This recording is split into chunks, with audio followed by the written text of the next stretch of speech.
मुझे आज भी याद है कि जो मेरे घर में पहला कलर टीवी आया था वो वीडियोकॉन का था। एंड आई होप कि आप में से भी जो बहुत सारे व्यूअर्स ये वीडियो देख रहे हैं, आपके घरों में भी शायद जो पहला कलर टीवी आया था 25-30 साल पहले, वो शायद वीडियोकॉन का ही था।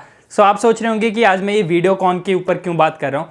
तो दरअसल वीडियोकॉन के फाउंडर वेणुगोपाल धूत को रिसेंटली अभी सीबीआई ने गिरफ्तार किया है एक 3,250 करोड़ के लोन फ्रॉड के मामले में। एंड साथ साथ वो लोन फ्रॉड के मामले में इन्वॉल्व दूसरी साइड कौन था, एमडी एंड सीईओ चंदा कोचर और उनके हस्बैंड दीपक कोचर। एंड इन दोनों को भी सीबीआई ने अभी 2 दिन पहले गिरफ्तार किया है। सो आज की इस वीडियो में हम वीडियोकॉन और आईसीआईसीआई बैंक के बीच में ये जो लोन फ्रॉड हुआ उसके बारे में ही डिस्कस करने वाले हैं, और कैसे तीनों को अभी रिसेंटली सीबीआई ने गिरफ्तार किया और इनके ऊपर केस दोबारा से स्टार्ट हुआ है।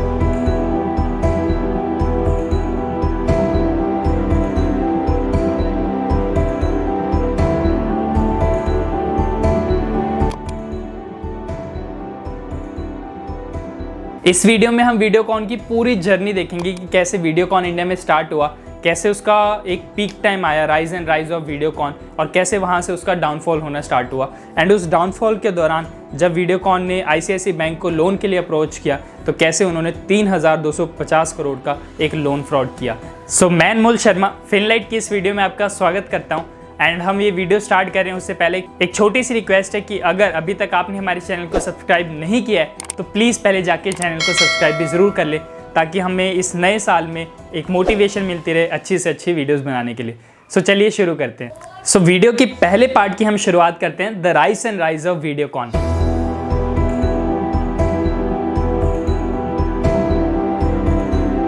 सो वीडियोकॉन की शुरुआत वेणुगोपाल धूत ने की थी। ये कंपनी के चेयरमैन एंड फाउंडर थे।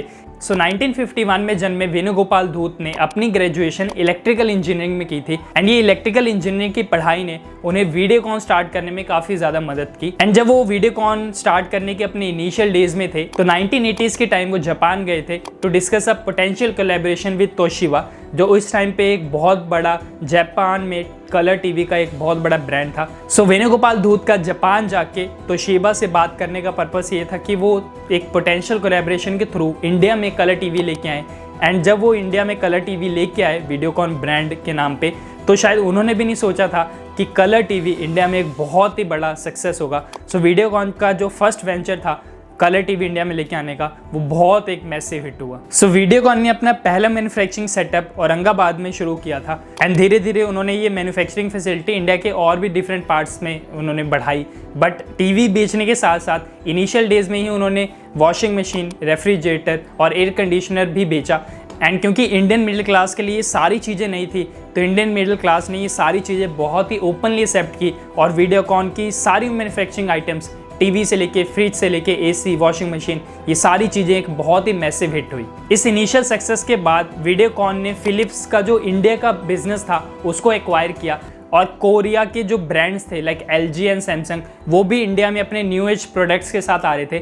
बट वीडियोकॉन ने बॉलीवुड सेलिब्रिटीज़ के साथ एंडोर्समेंट की और जो अपना बिजनेस था वो बढ़ाया। उन्होंने बॉलीवुड में शाहरुख खान, सैफ अली खान, अभिषेक बच्चन, इन सारों के साथ कोलैबोरेट करके और इनको एज अ ब्रांड एम्बेसडर बना के बहुत ही ज़्यादा मास लेवल पे सेलिंग की।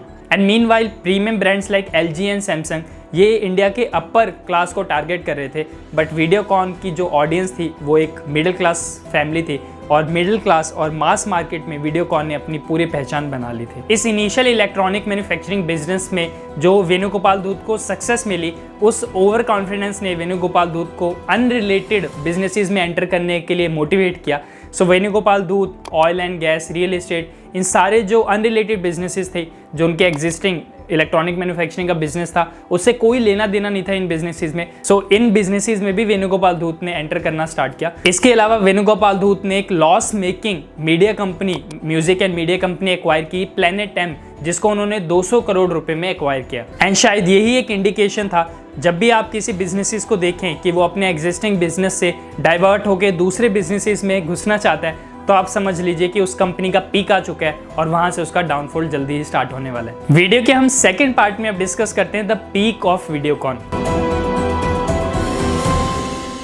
सो साल 2008 तक सब कुछ सही चल रहा था, बट सडनली उसके बाद वीडियोकॉन इंडस्ट्रीज लिमिटेड जो पेरेंट कंपनी थी, उन्होंने ये डिसाइड किया कि हम टेलीकॉम ऑपरेटिंग बिजनेस में भी एंटर करेंगे। एंड उस टाइम की कांग्रेस लेड यूपीए गवर्नमेंट ने 2G स्पेक्ट्रम के ऑक्शंस, उस समय इंडिया में 2G नया नया आया था, तो उस स्पेक्ट्रम के जो ऑक्शंस थे वो नहीं करवाए और first come first serve basis पे टेलीकॉम ऑपरेटिंग कंपनीज को लाइसेंसेस बांटे।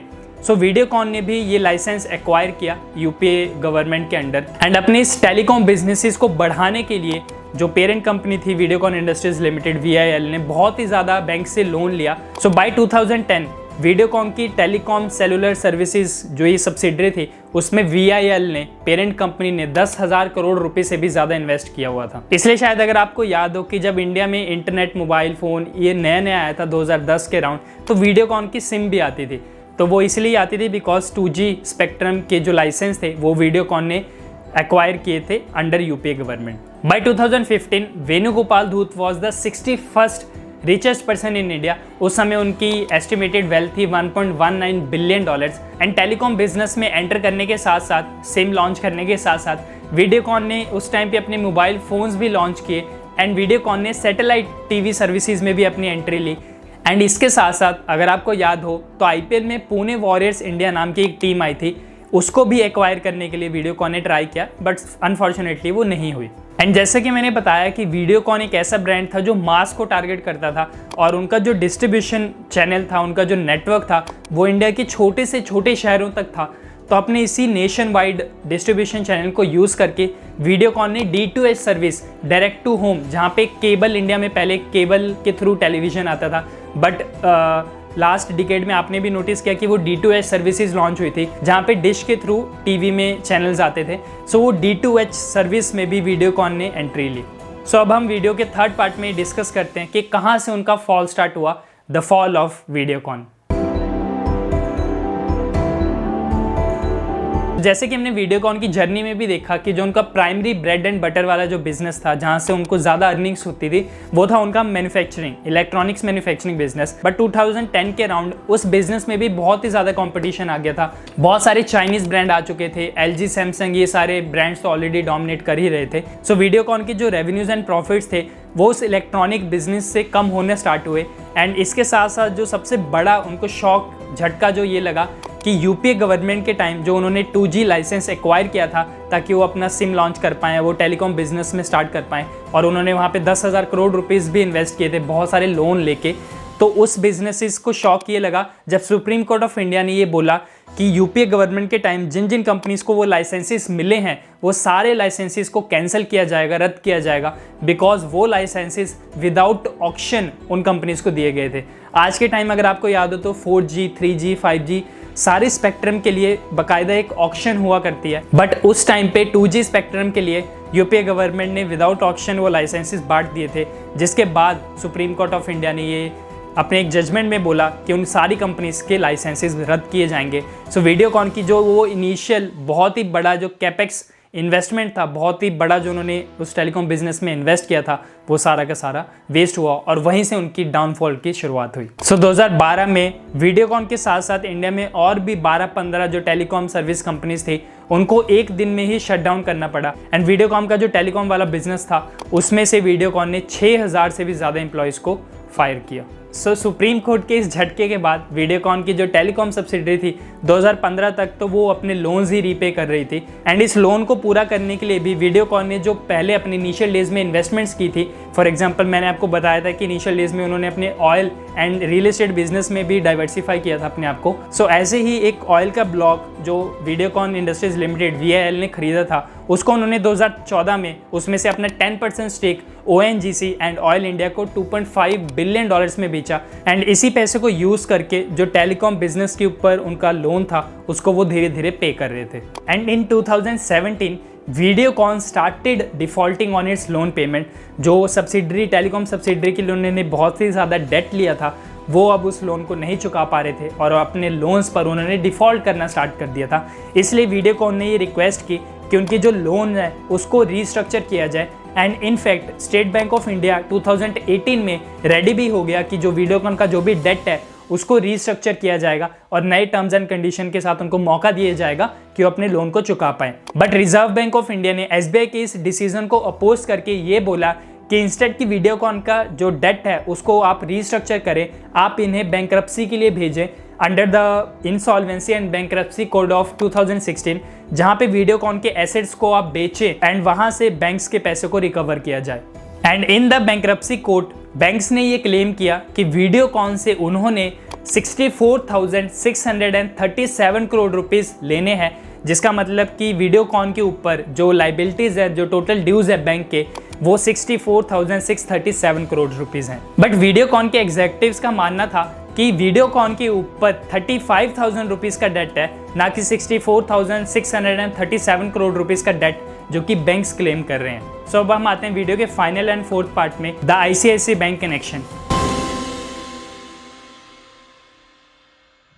वीडियोकॉन की जो अभी तक हमने राइज, पीक और फॉल की जर्नी देखी, उसमें अभी तक ICICI बैंक का कोई भी कनेक्शन नहीं था।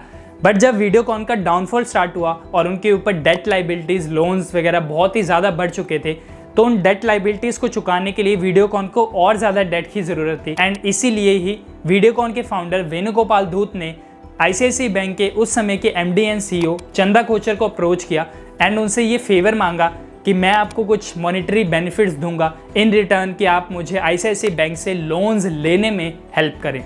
एंड इसी को लीगल टर्म्स में बोला जाता है क्विड प्रो को। सो CBI ने वेणुगोपाल धूत और चंदा कोचर और उनके हस्बैंड के ऊपर यही ब्लेम लगाया कि वेणुगोपाल धूत ने मॉनिटरी हेल्प की चंदा कोचर और उनकी फैमिली की, जिसके बदले में चंदा कोचर ने, क्योंकि उस समय उनके पास पोजीशन की पावर थी, वो MD एंड CEO थे ICICI बैंक की, तो उन्होंने अपने पावर को यूज़ करके वीडियोकॉन को लोन सैंक्शन करने में हेल्प की।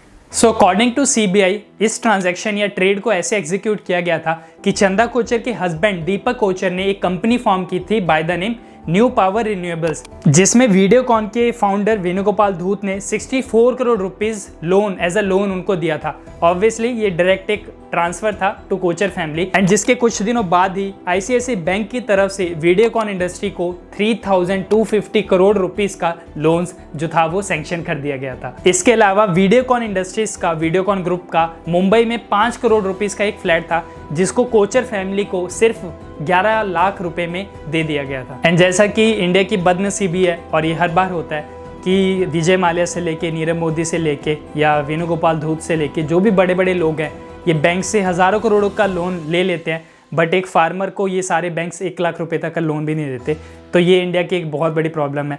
और इस केस में भी जो ICICI बैंक ने 3,250 करोड़ रुपीस का जो लोन दिया, वो ऑलरेडी उन्होंने NPA में कन्वर्ट कर लिया, जिसका बेसिकली मतलब ये है कि बैंक को अब कोई उम्मीद नहीं है कि लोन उनका वापस आएगा, और ये सारी की सारी अमाउंट को बैंक ने अपने बुक से राइट ऑफ कर दिया है। उसको उन्होंने NPA यानी नॉन परफॉर्मिंग एसेट्स में उसको ऑलरेडी कन्वर्ट कर दिया। एंड तीनों ही एक्यूज लोग यानी वेणुगोपाल धूत, चंदा कोचर और उनके हस्बैंड दीपक कोचर, तीनों को ही CBI ने कुछ दिन पहले ही अरेस्ट किया।